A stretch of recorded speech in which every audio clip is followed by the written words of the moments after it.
Hello mga kapatid. Yan. Bit tayo sa ating mga tanim. Dahil malamig na ang panahon, wala na. Wala nang pakinabangan except yung ating gabi. At i-harvest na natin sila dahil naluluto na siya sa lamig. Yan. Ito siya. Ito mga kapatid, wala na. Naluto na siya sa lamig. Hindi na rin tumuloy yung mga maliliit noon. Ito. Yan. Yan. Yan, dahil pa sanang bunga. Yan, naluto na siya. Patay na. Gukti na gukti. Yan o. Yan yung mga maliliit noon. Pinakita ko sa inyo. Hindi na tumuloy. Yan. Ito yung mga ampalaya natin. No? Ubos na. At nakuha ko na rin yung mga dahon at preserve na natin. Nasa freezer na. Yan. Bago pa tuluyang lumamig. At ang weather natin bukas mag-i-snow daw 60%, kaya harvest na natin yung mga gabi. Ito yung mga sitaw. Yan, wala nang pakinubangan dahil di na namunga, hindi na tumuloy yung mga bunga niya.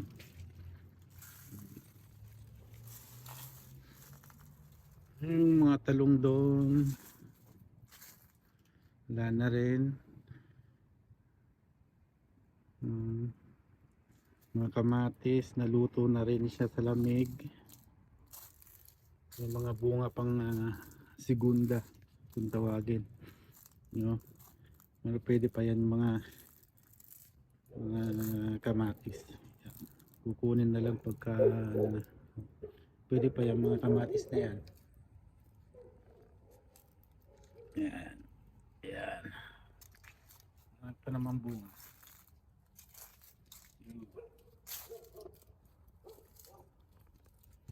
Ayan. Ito yung mga talong. Wala na. Sarang bunga ko. Kaso maliliit pa. Hindi natutuloy. Kasi malamig na talaga. At ito yung ating harvest na gabi. At naluluto na rin sa lamig yung mga dahon. Yan. At atin ang kukunin, pwede pa to panlaing. At yung tangkay naman gagataan natin bukas. Yan, naumpisahan ko ng hidig yan. Ito yung pang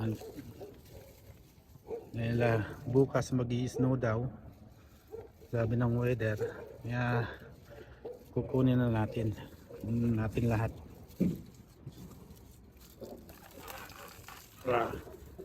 Hirap.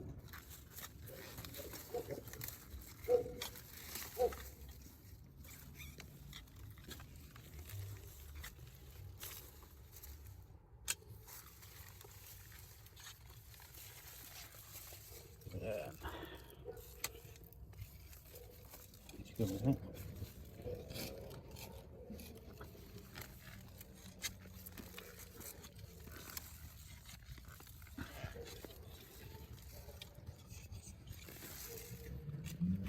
Kataan natin bukas. Sayang naman. Sa hindi pa kinabangan. Saka matagal-tagal na rin akong hindi nagluluto nito. Siguro wala pa namang isang taon. Pero matagal-tagal na rin. Ito. Kunin natin lahat yan.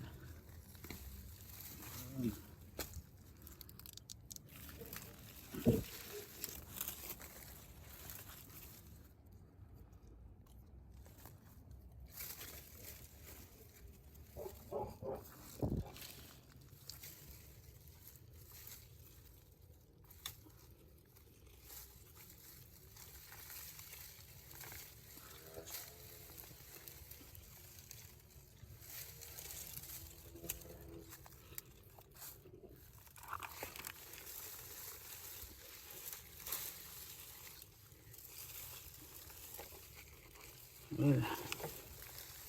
Yan. So, dito ako sa likod ng ating tanim. Labas lang natin. Hugasan natin to. Wala pang ano pala. Wala pa siyang bunga. I mean fruits. Yung bunga sa ilalim wala pa. Ito natin ilalagay. Ito natin ilalagay sa ano. Ito, tapos hugasan natin. O kaya doon na lang kaya. Dire-diretso na. Dito. Sa gilid. Yan. Lamig na oh. Namumula yung kamay ko sa lamig.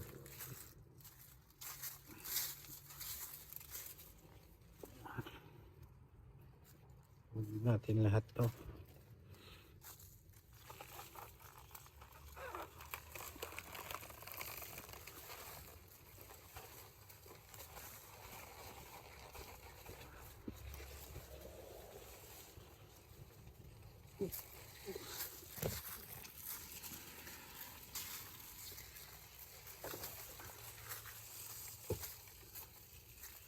Ay, masakit yung kamay ko. Yan siya.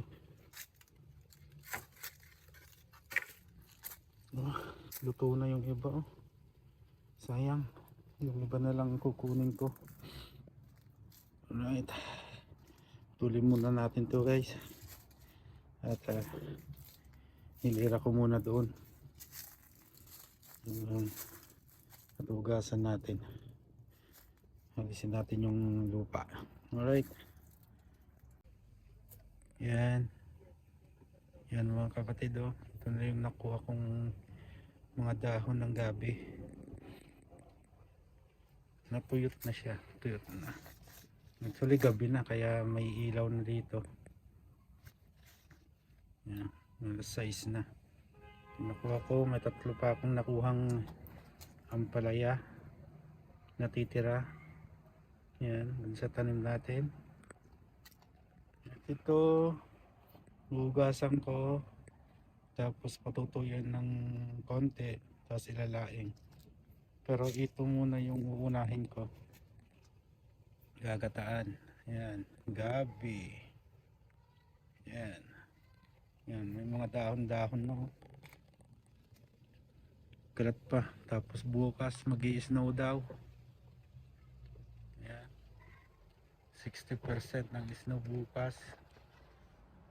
For this week. Unang snow.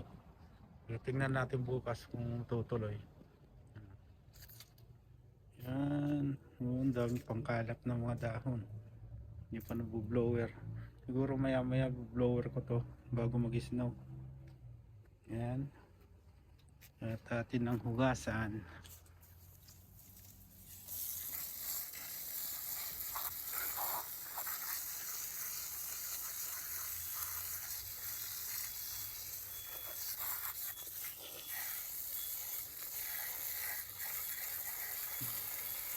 Lusin na lang natin yung maingay.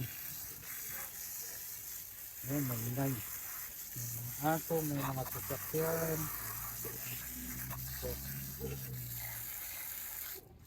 Yan. Hindi natuloy yung mga ano niya oh. Maliliit pa. Yan. Mga yan. Maliliit pa siya. Balik na rin natin.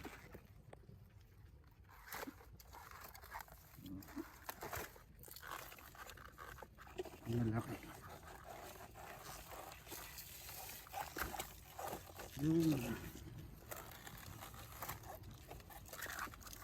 Yan. Sulit.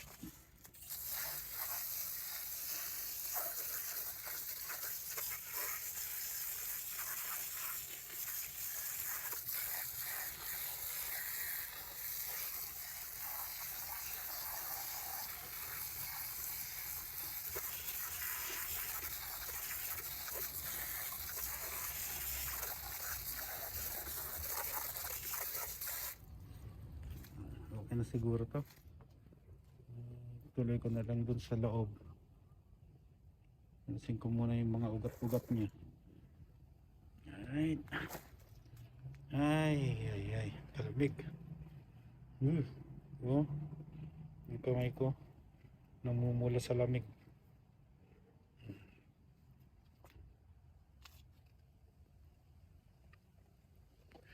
Ayan.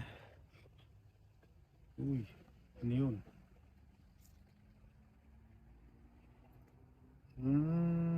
May mauulam pa naman, oh. Ayan, oh.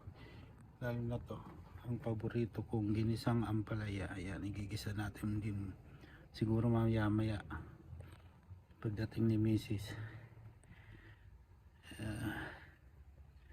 At ito, laing patutuyuin ko ng konti lang, hugasan tapos patuyuin.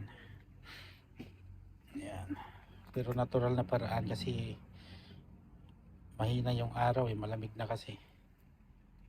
At yun, bukas ang ating lulutuin. Update ko na lang kayo bukas kasi yan ang ating ulam bukas. Alright, bye for now guys, and babush.